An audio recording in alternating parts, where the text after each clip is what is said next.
Hi guys, welcome to my channel. Today I'm going to tell you 5 things that I have done to my planner that has changed my life. Okay, so tip number 1 is to change your planner size. Now I started with an A5 planner.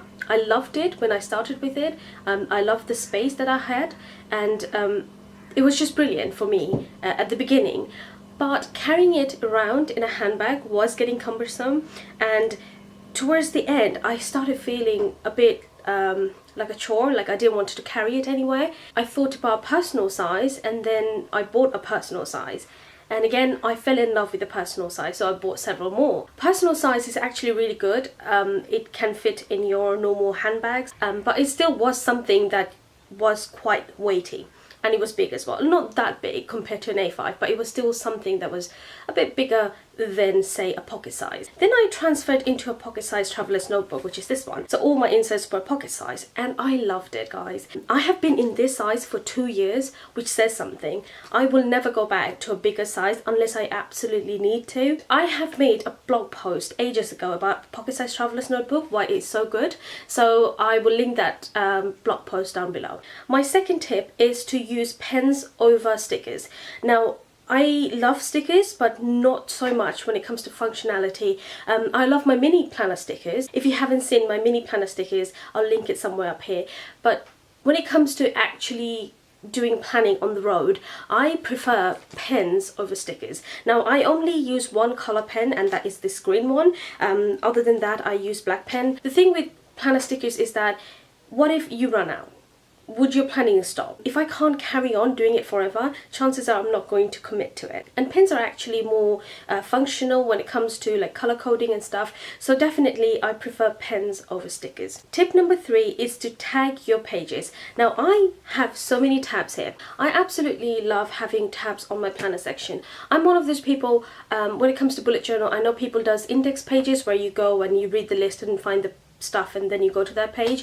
For me, it's too time consuming. I just prefer to look at the top and say, okay, I need to access my weekly pages, and I know exactly which tab is my weekly pages, and I just put my finger in and get it out instantly. And that's what I love. I love to access my information very quickly. I don't need to sit there, read a list and find the page number. I just want it instantly. Tip number 4 is to have non-binded inserts in your planner to try out new things.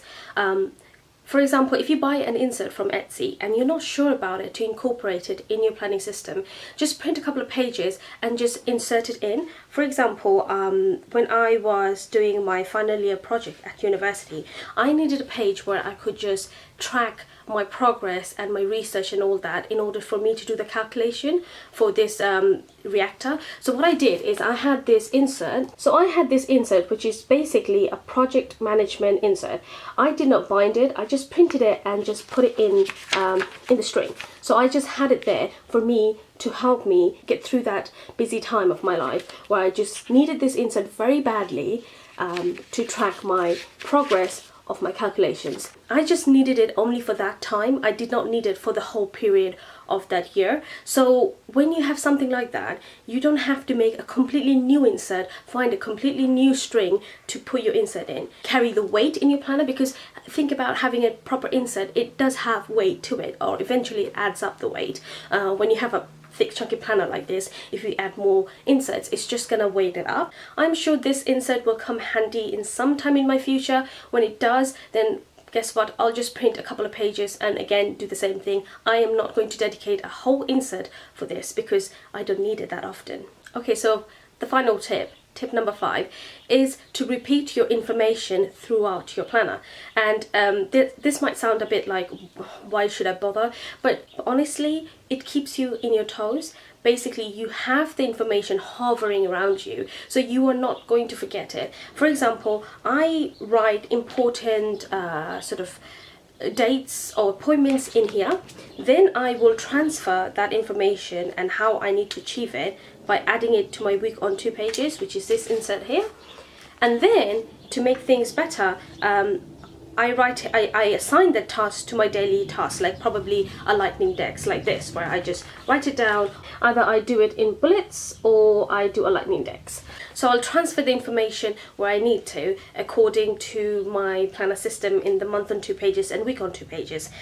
But here's the thing, I'm repeating that information over and over again. And to make things even better, I do an overall task list here on a post-it note to remind myself. What I'm trying to get across is that if you repeat your information over and over again, chances are you are aware of the task that you need to do, so it's not getting lost in all the other things that you have to do in your daily life. And basically it is within your radar, so chances are you will end up doing that work rather than forgetting about it. At the end of the day, your planner is there to get your work done.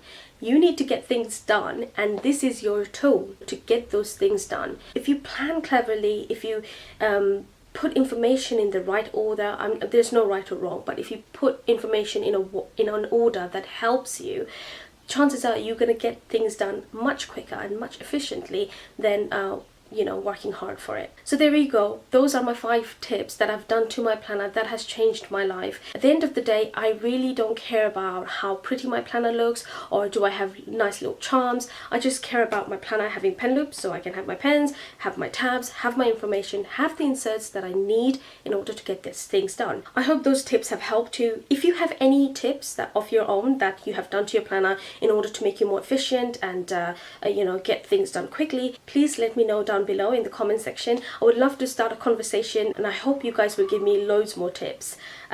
That's all for today. Thank you so much for watching my video, and I will see you in the next one.